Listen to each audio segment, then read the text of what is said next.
You can't really film a clip about Purim without getting dressed up, so... You like it? No, I'm going to have to disappoint you. You're going to have to wait till Purim for that.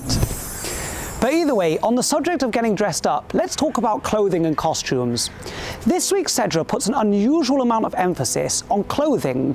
The Torah details in great length the clothing that the Kohen Gadol and the Kohanim would wear in the Beis HaMikdash. The colour, the size, the shape, even the noise that the clothing makes.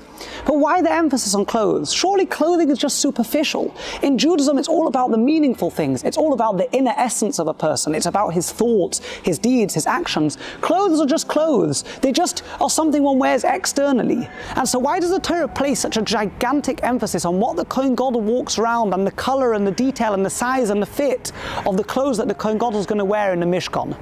Let's look at two words that the Torah tells us when describing why the Kohen Gadol would wear these clothes. The Torah says these clothes are lechavod or lesifores. They're for honor and for splendor. For honor and for splendor of who? Says the Sforno. For honor and splendor of Hashem himself. When the Kohen Gadol walked around with these clothes, it didn't honor himself. It honored HaKadosh Baruch Hu in front of whom he served. Lahavdil, not to compare.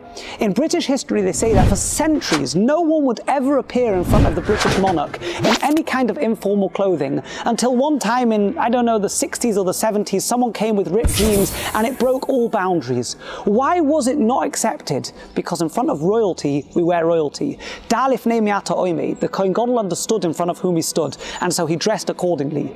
So the clothing don't do anything for us, but they demonstrate who we pay allegiance to. And what's the proof of that? The proof is found in a medrash about the Megillah.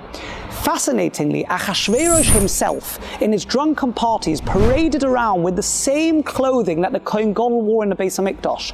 Achashverosh was able to walk around with the same clothes, but the Megillah tells us when Achashverosh wore those clothes, it was just to demonstrate his own pride, his own glory. The same clothes could have two dimensions. For the Kohen Gadol, they demonstrated the glory of Hashem, but for Achashverosh, they just served to further his own massive ego. That's the power of clothes. They're not so superficial. They're there to tell us something. They can tell us a message about ourselves, or they can be used to convey a message about HaKadosh Baruch Hu himself.